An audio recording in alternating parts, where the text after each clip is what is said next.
Australian DIY and garage band Flying Machine have been everywhere recently, from playing at home in Byron Bay to touring in the US. They also just put out a new album this year, and today I'm here with the Wright brothers, Chris and Gory, to talk about their latest activities. Guys, thank you for joining me. Pleasure. Good to be here. Yeah, thanks for having us. Should be a bit of fun. Excited to see what you have written down. Yeah, man. Yeah. All right. What you done up on us. I'm Chris. Gory. Okay, Yeah. perfect. Appreciate that. You guys look very similar. So, Yeah. all right. I just wanted to quickly start off with a bit of background first. You guys both started Flying Machine together back in it's like roughly 2018, right? Yeah. Okay. Yeah. I saw that you guys had been involved in other projects prior to that, but I couldn't find what they were. But what made you want to leave your last projects and start your own band? I had, because I'm a little bit older, I'm 4.5 years older, the older brother. So I had a metal band originally, Awesome. which is a pretty interesting one. So it was called Prowler. Okay.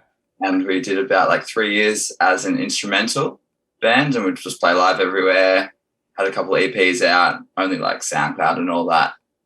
And so I had that, and then we ended up being a singer, this guy called Gabe Brandolini, who's incredible. But the interesting thing about that band was it was good. It was like heavy metal, 80s style, like Megadeth, Pantera. Cool. Then we actually had Jules Crommelin, who, once that band finished, moved to Berlin with Parcels. All right. Yeah, so he's doing Parcels now. And then the other bass player was actually this guy called Zeppelin Hamilton, who now plays in a cool band from Sydney called Velvet Trip. Cool. And then what's the other band? The big one? There's like 7 of them.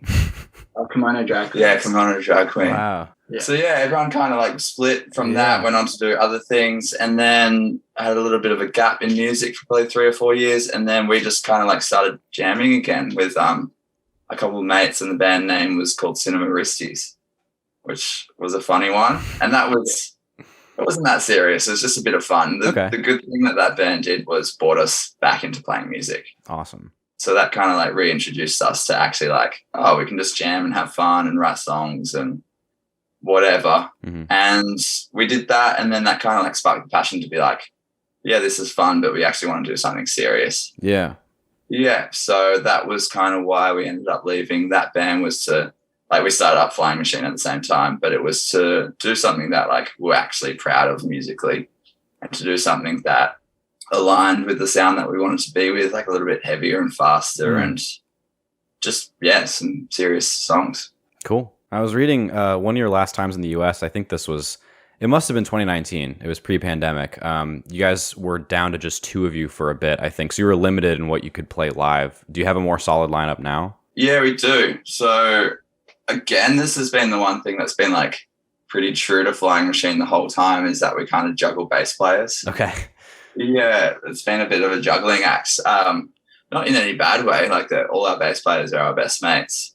Just first time we went to when we first started. We started as a 2-piece. Yeah. Just writing, and started probably our first 4 or 5 shows were as a 2-piece. Yeah. Before we had any music out at all. And then, Yeah, and then we got a mate just saw us play live in Byron, like little local home show. And he was just wasted over the front of the barrier. He's just like, let me play bass. So that was our first bass player, whose name's Benny Evans. So he was our first bass player. He did our first album, self-titled album with us. And then when it came to America, which was 2019, he was meant to come and didn't end up coming. Okay. So we got over here in 2019 as a 2-piece all of a sudden again, which, yeah, like you said, was pretty bit of a change, because you're right, this whole album, and we actually released it in the States when we were here in 2019, and all of a sudden you can't play half the songs because you're a 2-piece again. Yeah. So we got it over here, and I think the first about 3 shows we played as a 2-piece, and then something pretty similar happened. We met Elijah Chavis, who's us being back in the States now, he's actually our bass player again. Oh, cool. So he's in for round 2. Nice. We met him the very first show that we played in the States. So it was this place called Vestal Village, which happened the same weekend as Coachella. And people use it as like a bit of like, they'll go camp at Vestal Village. There's like a day party, a pool, and then they'll go to Coachella. Right. Wow, okay. That was our first show there, and we met Elijah that day. And then ended up seeing him a couple more times, ended up like that whole crew ended up being the same crew that we hang with today, like 3 years later, they're all our best mates. And so a couple more shows in and he just went, I want to play bass if that's all right. And we just went, oh yeah. So we got a bass player again. So that was cool. And then of course we went back to Australia. Benny, our first bass player, had moved to Melbourne, like 20 hours south. Elijah was now in the States, so being our second bass player. And then our friend Tom Cameron Duncan, Tom CD, who's a great bass player, jumped on bass. He just went, I want to play bass. And we went, sweet. So then Tom has been our bass player for probably like the last 2 years. Yeah. And then he came over to the States with us, played that whole run of Skeggs shows that we've just got off the back of. Nice. And then actually just had to go home. So Elijah Chavis is back in the band. That's cool. So how did you decide who was going to be on the album you guys just put out? Like, or did you just do that as the two of you playing all the instruments? Yeah, It was the two of us. Okay. Yeah. Because at that point, when we were recording that album, we kind of just come back from the States and we're back to that kind of in-between period of not having a solid bass player. But we're like, we want to record, let's just figure it out and do it ourselves. Yeah. Awesome. Yeah, so did that whole Angels album as a 2-piece. Yeah. Okay. Which is pretty cool. And like recorded the whole thing ourselves, demoed it, and yeah, turned out good. Awesome. And speaking of the album, I know it did come out in February, but yeah, if we could talk about that for a bit. A lot of cool stuff happening there. A couple years passed between the release of your self-titled record and this one, which is, not unusual for a band at all. But what do you think was different about the processes for each album, whether it was like writing, recording, influences, anything else? The first album was written like as a collective, as a 3-piece. Okay. Coming out of like straight out of rehearsals. Like, you're rehearsing and then you get sidetracked and that's where kind of songs happen. Cool. Jam and stuff comes up. And then, so that was kind of like, we'd done that enough stuff to come up where we're like, all right, we have a solid album. And then the way that we did the self-titled was we got Alexander Markov from the Delta Rigs. Funny story was in 2018, pretty much the first time that we met Tom CD, our current bass player that did the Skeggs run, and Alexander Markwell, who recorded the first album, was pretty much the same weekend in Byron Bay. And we played this Cinema Risties, that old band, played a show with the Delta Rigs, which is Rudy's band. And then we had a bit of an after party at our place. And Alexander Markwell was being really, really annoying and loud and obnoxious. And that was my first time meeting him. And then we ended up going to Bali and to play some shows with the Cinema Risties. And we're just sitting on this rooftop with Monty, who's the Delta Rigs bass player. Okay. And he was like, what do you want to do? We're just talking about doing an album, saying that like we had it ready, but we didn't know who to do it with. And he was just like, why don't you, you just met him. Why don't you use Alexander Markwell? He does all our stuff. He does everybody's stuff. Why not just go with him? Yeah. Called him up once we got home and he just said, hell yeah. And we just booked a studio out in the hills, did 3 days in a studio called Rocking Horse, which is this beautiful studio with all this old gear. So we tracked everything live as a 3-piece and then went back to the warehouse that we did and spent 4 days doing, vocal overdubs, some extra guitar overdubs, polishing everything up, putting percussion in. So it was this kind of like really group effort with everything written beforehand, with a producer, more an engineer, but, he sat there for a day listening to the tunes being like, oh, I think we should do this. Okay. And everything that he said was incredible, He put a nice color on that album as well. And then this recent Angels was, since getting back from the States, we were able to play a lot live in the States. So we were able to rehearse, but we were never really able to write. We just didn't have the space. So we could rehearse, we could go play shows, but as far like creatively, we didn't actually write many songs. Okay. And so when we got back home, we were just like, oh, damn, it's ready. Like, it's been 2 years. It's ready for another album. And so we kind of made the conscious decision to be like, all right, mid-pandemic, nothing to do. Let's sit down in our little basement and actually try to write an album. And so that was the difference of process. We sat down. We went, all right, we're going to try to write 10 songs. Got it. And over about 2 weeks, we wrote and then demoed everything. So just the two of us, we had all our own microphones. Chrissy knows how to record and use Pro Tools. So we demoed the whole thing ourselves and just like listened back, cut a couple songs. And then after about 2 weeks, we're like, all right, it's time to record all the real takes. And so we just started from the start pretty much and just went, all right, here's the first song.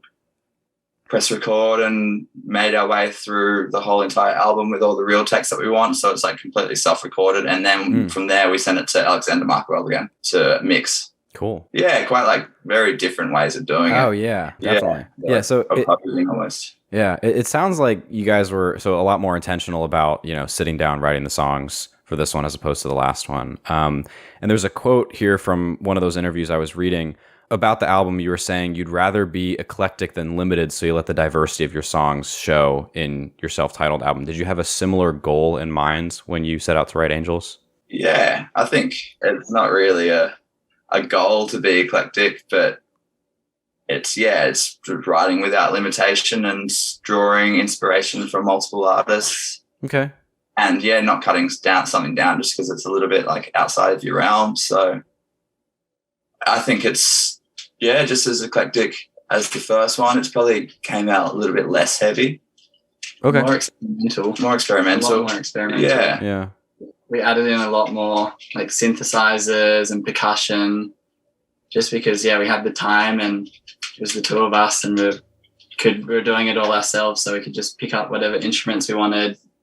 We demoed for, a while, so it was just like try things out, take things out, put them in. And you go a little bit crazy when you have no limitation because we had no time restraint. We weren't paying for the studios, so it's just like if you're sitting there playing percussion between your legs, getting all these off beats with just like using your two legs on the tambourine and stuff like that. And you're just like, we can layer a little bit more. And so, it allowed just like, because we didn't have that limitation of, all right, we've got a week, we've got this guy's $500 a day, the studio's $700 a day, we've got all this. It just like really opened the process up and opened the songs up. Yeah. Okay. And you were mentioning too that like being in the States initially opened up a lot more opportunities for you guys to play live. Did you find that you had like more or less resources for recording when you got there? Just, you mentioned like not having any studio time or anything like that. Did that place any sort of inhibitors on you guys? I don't think so. Okay. I think it was such a, like, our first trip was 6 months. We played 20 shows or something like that. Just wasn't what we're doing at the time. I think there's a whole a cycle in music, and it's where you're recording and you're just recording. I think if you go play shows, you're kind of messing yourself up a little bit. Oh, okay. And then you're in that recording process, you do it, and then you're really proud of what you do, so you want to go and play shows. Mm-hmm. And so you go and play lots of shows, you really love it, great energy. And then after a little bit, it's like, all right, full cycle, time to go back in and write some like more stuff. So I think that first States trip was, we just released the album. Yeah. We just released our self-titled album. So I think we're quite happy just playing. There weren't many opportunities to record as well. That's just how it was. We didn't have a lot of money behind us or anything like that. So there's that restriction. But at the same time, we just released the album and we're just stoked on playing shows and being over here and experiencing it pretty much. Yeah. And that's why when we got home, we were so ready to record again. Yeah, that's cool. I haven't really thought about it as like a cycle before. I like that. And it just makes it a little more organized, Yeah. I think it's a bit cleaner. Can't do both at the same time. Yeah. Like you can, but I don't think it's the cleanest way of doing it. Sure. I get it. Doing yourself the biggest favor or anything like that. And bands pull it off. Musicians are amazing. So they're just like limitless, can do everything. But I've always thought about us like as a bit of a cycle. Yeah. And just speaking of like location too, I want to talk briefly about like just where you guys are from. For people, we already kind of talked about, people who don't know, Flying Machine comes from Byron Bay, New South Wales, and some sources have deemed it the epicenter of Australia's counterculture. Would you guys agree with that claim or not? I guess so. Yeah. Yeah. It's crazy. It's such a small place. Like, I don't think a lot of it, like, it's Yeah, it's world famous. It's this world famous place. You can go around most places and be like, they'll be like, where are you from? You're like, Byron Bay, Australia. And most people are like, oh yeah, just know where it is. And it's literally this tiny little coastal town. What, the population's 9,000 people. Pretty sure. I think it was. I think there's a few more now. Like when we were growing up, totally, like 10,000 people. And then you just like look at the bands that have come out of there. So for Parkway Drive, people say there's something in the water. That's what they say, but the locals know it's, well, maybe something that's not in the water, something like that. It's pretty and fresh up there. So, but you know, Parkway Drive? I do, yeah. Yeah. Do you know another band called In Heart's Wake? I don't, no. Yeah, like same, like kind of like In Heart's Wake kind of got inspired by Parkway Drive. Oh, okay. And Byron had this big like hardcore kick scene, and it was pretty funny. We would showing it like Chavis, our bass player, like Parkway Drive have all these documentaries. Yeah, they'd like self-filmed about this, like how they did it. So the first one was just like all handycam footage. Worth a watch. Definitely worth a watch. Yeah. Check it out. So, and it's like just home for us. So it's like watching all these little grommets running around in the hardcore scene at home, which is a good watch. But Parkway Drive, In Heart's Wake, and then you go to like Parcels. So you know Parcels? I do know Parcels, yeah. Yeah, like absolutely massive right now. And then you go to another band called Tora, the Tora. They're huge. They just finished 30 dates, something in America. Yeah, we went and saw them. It lined up really well. We finished Portland with the Skegss, and then 2 days later, Tora, who were our mates from home, were playing just down the road. So we just stuck around for 2 days. That's so went cool. To Tora, and then that was when we had to get Tom to the airport in San Francisco, and on that day they were playing in San Francisco, so we just went again and hung out. Oh, awesome. Then there's like Babe Rainbow. Oh yeah, Babe Rainbow. Dope Lemon. Yeah. There's a lot of bands. Who's that other? Skegss is also from Byron Bay, right? Yeah. Okay, yes. Yeah. So yeah, it's kind of like this. Yeah, so many. So many for literally a very, very small town. Yeah. And when you look at like Parkway Drive and Parcels, they're like two of the biggest bands in the world. Yeah. So yes, it's a pretty amazing little place. And then aside from that, like more kind of the scene that we're in, like the punk scene and the grunge and garage scene, there's just so many bands as well. Yeah. So like you can go watch a good punk band or good rock band every weekend who's kind of local, like Miniskirt, Cupid and the Stupids. There's us, Sex Drive. There's a lot of local music. Israeli Chicks, Seaside. Yeah. There's a lot. So yeah, pretty active for a small place. Yeah, that's really cool. And so I'm guessing you guys like really, I guess, tend to identify with where you're from. Like, or is it a place you're really proud to be from? Because you mentioned like, oh, you say Byron Bay, everyone kind of knows at least what it is. It's got its own problems. Yeah. Okay. Yeah, it's very like washed out and diluted because it's such like a desirable place for people to go. But you're very, very lucky to be from there. Yeah. Okay. Yeah. And speaking, you guys were saying also that, you know, when you were younger, there were a lot less people there.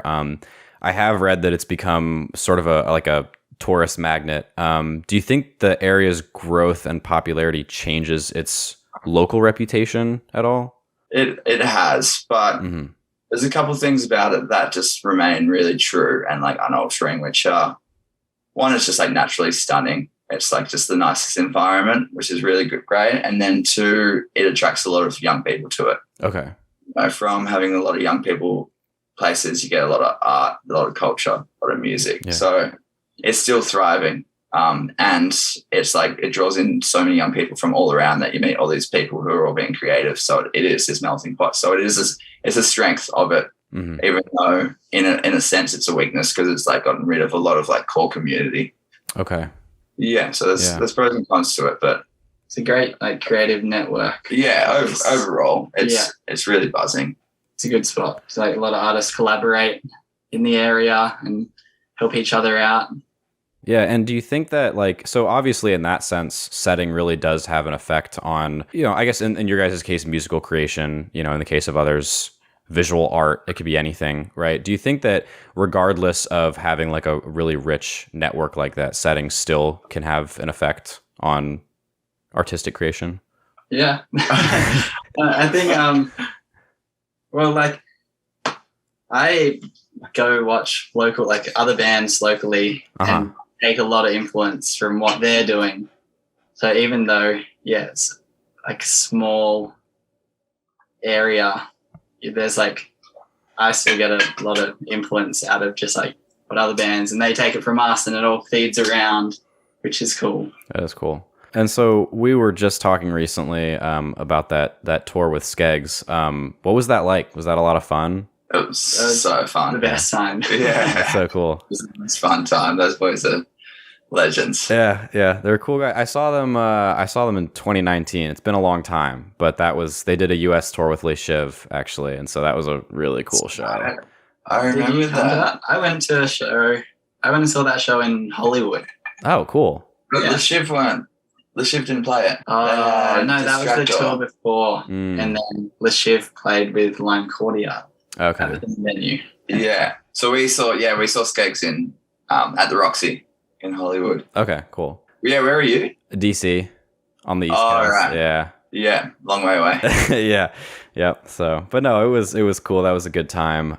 So I can only imagine being on tour with them. Having it been only like a West Coast tour, it was shorter, less dates, because I know touring can be kind of exhausting. Did you find it was a good length, or did you wish it had been longer? I wish it was longer. Yeah, for sure. It was a good length. Like it was 5 dates or 4 dates? 4 dates. Okay. And the journey of it was awesome. So it was quite spread out for them. It was over I think the first one was on the 22nd of April and the last one was on the 5th of May. So for 4 dates.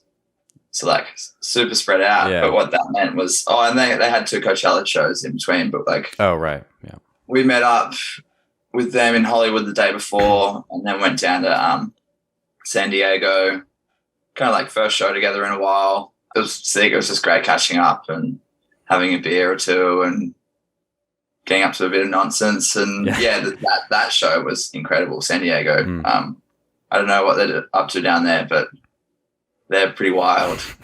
Yeah, they were by far the wildest show of the tour.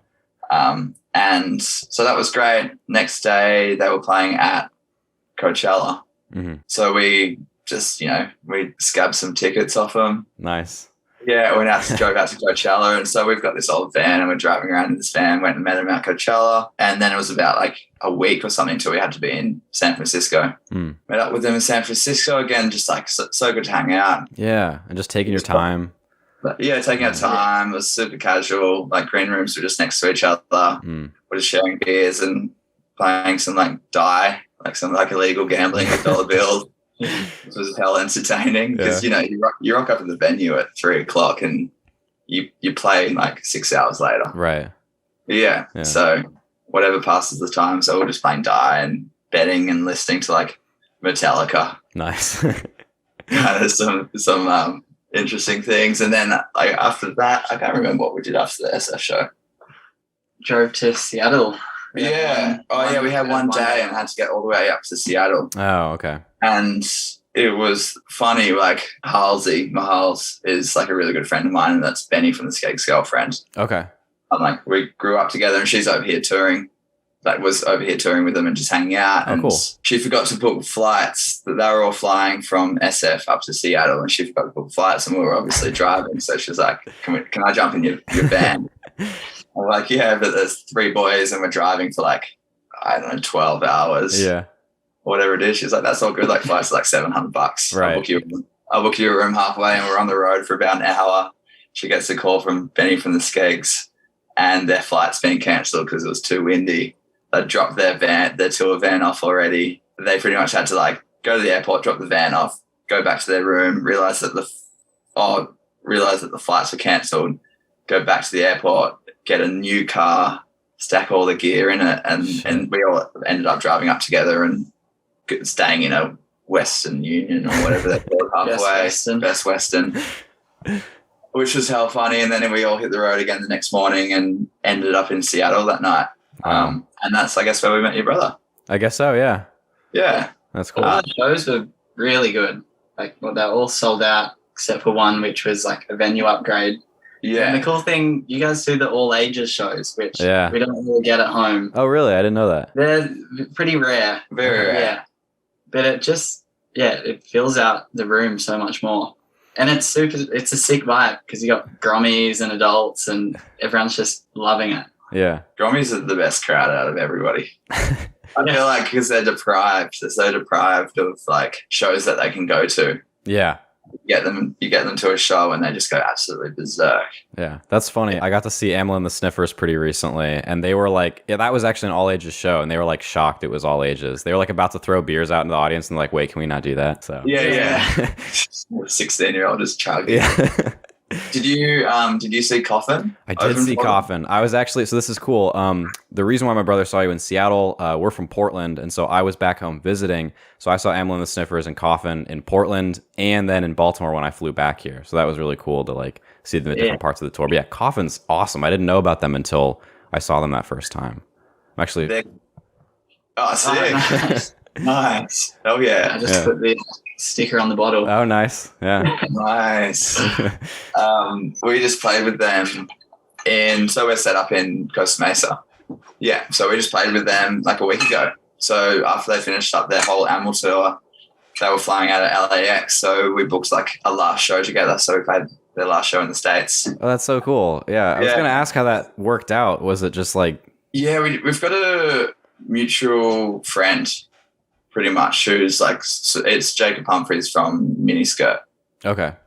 He's great mates with them, great mates with us, and somehow he's just got this knack of figuring things out that you wouldn't even think of, and just put on a show pretty much when they were flying out, and it was just like lined it up, and we just made it work and awesome together. So that was actually our first time meeting all of them. Wow, super nice guys, crazy show. So good. Yeah. Yeah, they put on a great show, as you know, seeing them twice. Yeah, they're insane. And the funny thing was when we were in Portland, I can't remember whether we were walking around before the show or walking around the day after the show, but we walked past the venue that they were playing. We were just like walking around and just like saw the Amel. Yeah. It was like, sick, Amel there in like a couple of nights or, whenever it was. But it's cool seeing so many like Aussie bands just over here at the moment. Yeah, there's tons. Like, it's constant. We're like all these bands every other weekend. Like, and we know them. Let's hit them up. Let's go. Yeah. Yeah. That's really, and so far from home too. That's really cool. So far from home. Yeah. We've already had like a bunch of mates come through and visit. Yeah. Everyone's just traveling like that Coachella weekend. We had like 3 mates from home here for the weekend, and then we've got a friend coming next week, and got a friend in LA at the moment. Another friend there. Like, yeah. So it's I guess the world's just opened up again. So everyone's just like, which is really nice. Get me a ticket. Although I heard ticket prices are through the roof right now. So they're pretty bad. Yeah. But I will say Southern California is kind of the place to be right now. So for all the connections and stuff. Yeah. Yeah. It's pretty nice. Yeah. Pretty nice spot. Awesome. And then the last date of the Skeggs tour was in Portland. Yeah. Yeah. So that was us wrapping that up, and just had such a good time with those guys. Yeah. They're great. They're like tour manager, Bunny. He's a legend too. It was his birthday on tour, so like sung with them all. Yeah, it was such a good time. I wish I could have done 30 days. Oh, yeah. That must have been so cool. Yeah, for sure. Well, I always like to ask and just see if there was a most memorable moment on tour, because I know you guys were talking about some of the shows were like crazier than others, but is there like a favorite tour moment that wasn't on stage? Oh, that wasn't on stage. Yeah. What are you thinking? I'm thinking something like, I think it was Seattle after the Crocodile. We went just out to some bars afterwards. Cool. Just like, we had a friend from Byron Bay who was randomly in Seattle. She's from there, but she was like home and in the city.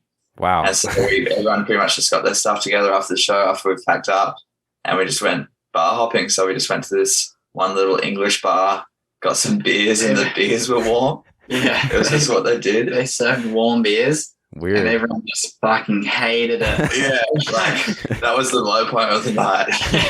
Quickly followed by the high point. But like everyone was just sitting there like Benny, Billy, the sound guy, you and like Halsey, and everyone was just silent, just like looking at their beer, just being like.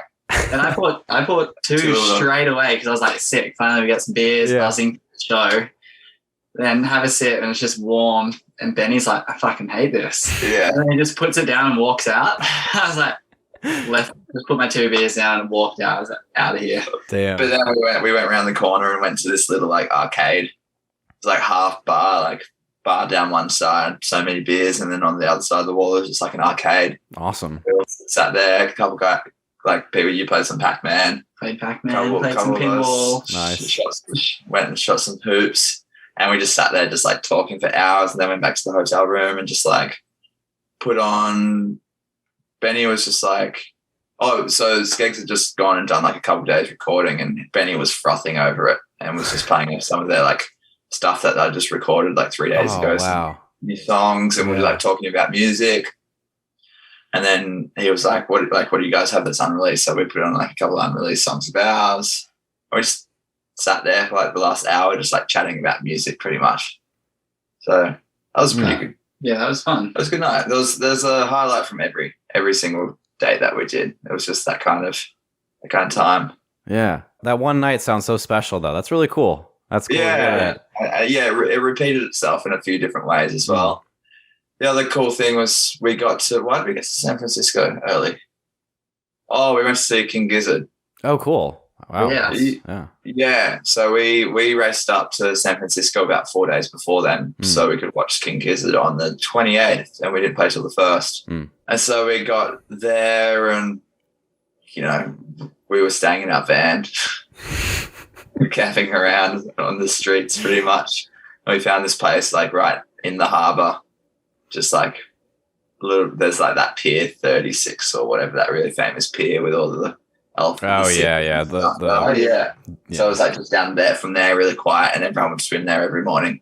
And so for about like 4 mornings in a row, we just went for a swim in the harbour, and it was like icing. Yeah. It was freezing, but it was just like another nice moment of just being like kind of on the road where we just like swam every morning, went checked out bars, went saw King Gizzard, looked at the chapel, like venues that we'd heard about, seen bands that we really like play there but never been there.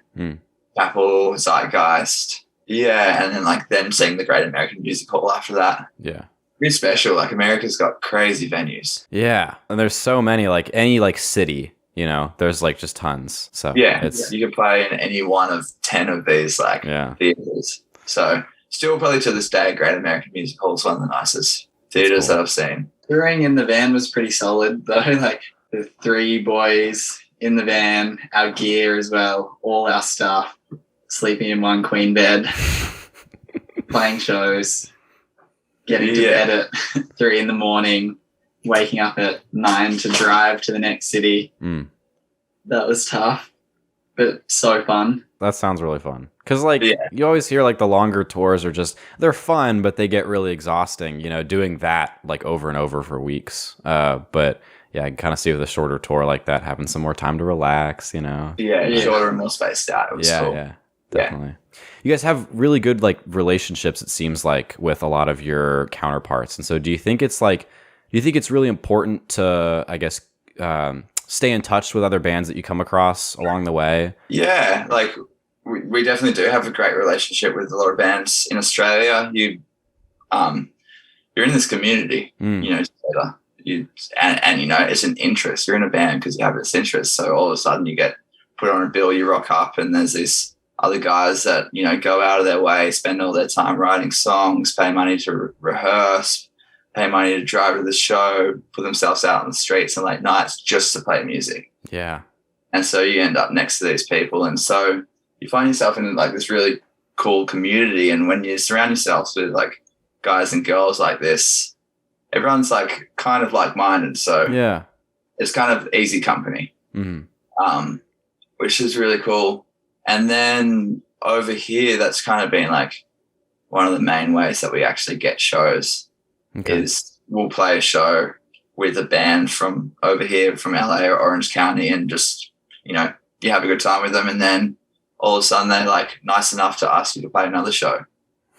Yeah. And then from there you meet another couple of bands. And that's kind of how we've got a lot of our shows over here. It's just through meeting and like the relationship that you build with other bands and musos and keeping in contact. Yeah. I also saw that like you guys are trying to set up some more shows recently. What other kind of stuff you hoping to get into while you're still in the States? We're trying to do just everything. We're here to just play. Nice. Pretty much. Yeah, so kind of like 2019. It's 2019 all over again. That's cool. We're driving around the same car. Yeah. Yeah, it's just play as much as we can. I think this time we'll definitely mix like playing and recording. So we've got a pretty good plan with Tom CD, our bassist in Australia that did the Skegss tour with us, and Zach. So Zach McGill plays synth, harmonica and percussion for us in Australia. So we've got a pretty solid plan this time to get everyone over here. Record a new album over here, kind of just like mix up the location. Awesome. Studio that we've never been in. Yeah, so that's kind of the plan. Definitely get an album done while we're here. So hopefully that'll be like the end of the year. But just play like, especially all those spots that we've been to. It's been so nice, like playing with the Skegss, playing those shows, and then having like the response come back where we'll be like, looking to play shows, where should we play? A whole bunch of people that like come back here, come over here, come back there. It's really nice to see. So we just want to do it all again and do some extras. Love to get out to like Austin. So just love to get out to Denver. Yeah, be cool. DC maybe. I don't just randomly throwing that one out there. Yeah, maybe. Yeah, that'd be sick. We'd love to. Yeah, be cool. For the show, we'll come. We'll come. Definitely. We'll come. Good. Yeah, I mean, like I said, a lot of cool places. Love to. Yeah, we'd love to come over. Yeah, cool. Definitely. Yeah, part of the plan. We've just got to like, if there's 3 shows, if we can book ourselves 3 shows in 2 weeks over there, like, no doubt we're coming. Nice. So that's kind of how open-ended we are at the moment. I love to hear that. And so, like, yeah, it seems like your mindset is just like do anything and everything that you can. Just playing music is like the main goal, really. Yeah, 100%. That's cool. Yeah. We're music's great. We were giving it a proper go, you know. Yeah. I can't see it stopping anytime soon. Like, there's so many albums to write and so much to do. It's just like the very beginning. It's like the first cycle of the band for sure. So yeah, hopefully we're just here giving it a really, really good go, and States is a great place to do it. That's kind of why we're here. Definitely. Yeah, it's got an amazing music scene over here.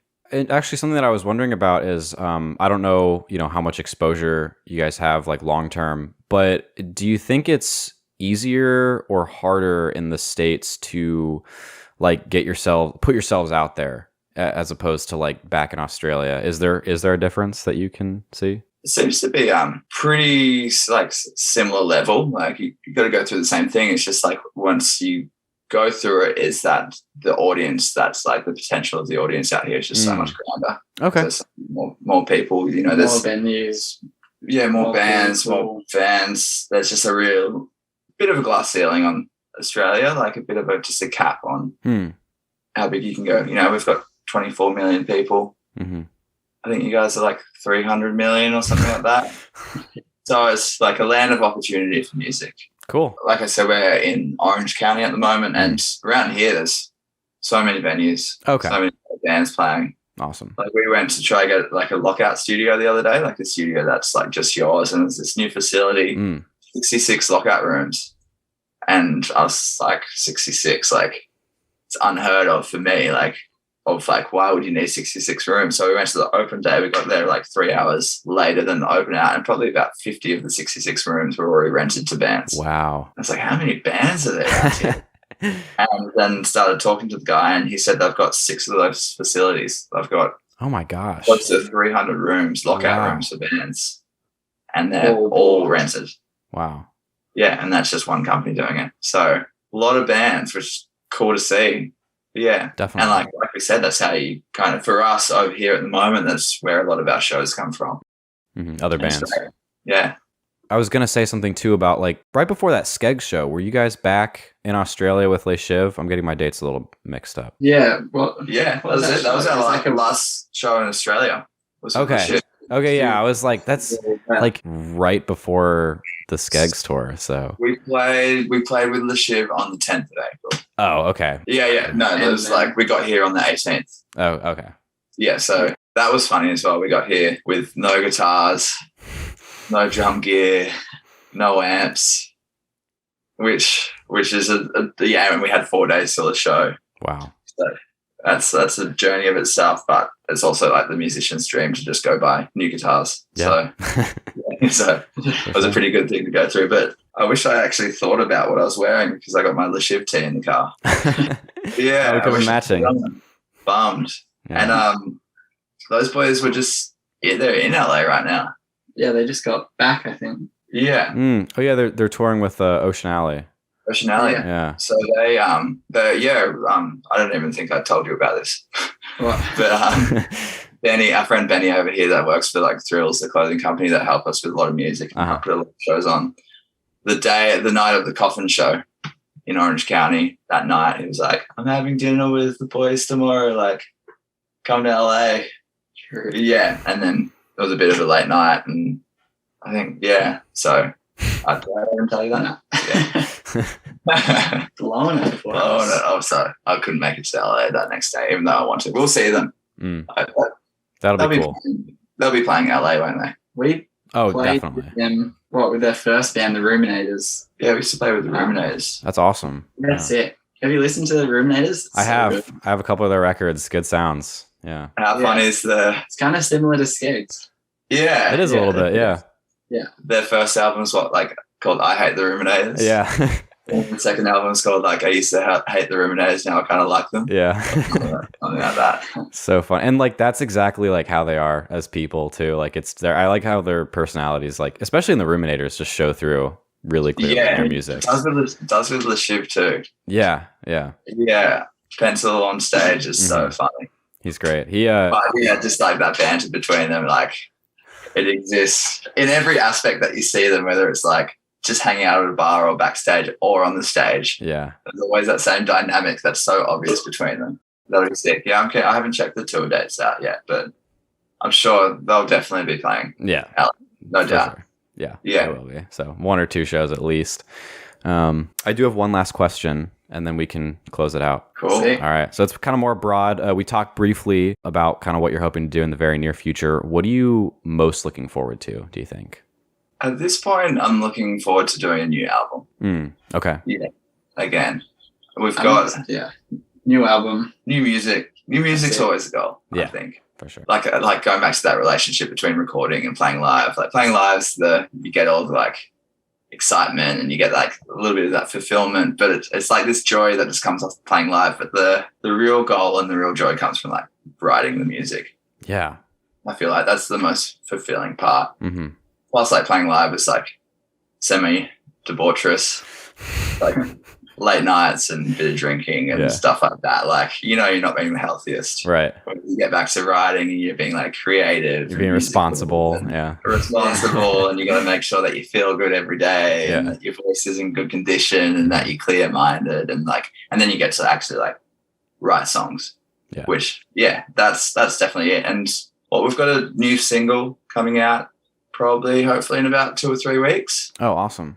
Yeah, which is cool. We actually gave it a run on the Skegss tour just to see how it would go down. Nice. So that's sounding really good. That's just getting mixed by again Alexander Markwell. Great. At the moment, he's just finishing off some shows with the Delta rigs and then getting around to it, and then just got to relay vocals for another song that we've already recorded. Very nice. So they're 2 singles, and then hopefully we bring over Tom and Zach from Australia, get a studio over here and record the album. So it's pretty much all written. Oh, great. Wow. Yeah, apart from a few lyrical aspects. So another 10 track, but that's always kind of what I'm most looking forward to. The album. Yeah, it can be tricky to do. You need a space. Mm-hmm. Luckily, first time we paid for space, second time we just had a space where we could do it ourselves. But this time again, you've got to have a rehearsal space and then you've got to have a recording space and someone's got to have all the gear. So it can always, just even logistically, it can be a challenge to get there. Yeah, I can understand that. Yeah, but that's kind of what I'm looking forward to most. What are you looking forward to most? I think the new album. Yeah. Getting that out and then playing it as well. Yeah. Yeah. That'll be sick. meeting new people on the road. Hopefully, yeah, just seeing where it takes us. Awesome. So I'm looking forward to The journey. Yeah. The journey. The journey. Yeah. Excellent. Cool. Be sure to keep an eye on Flying Machine for everything they have coming and where they're going next. If you haven't heard of them, check them out. You'll become one of their biggest fans. Chris, Gory, thank you so much. Thanks a Thank lot. you. Thanks for listening.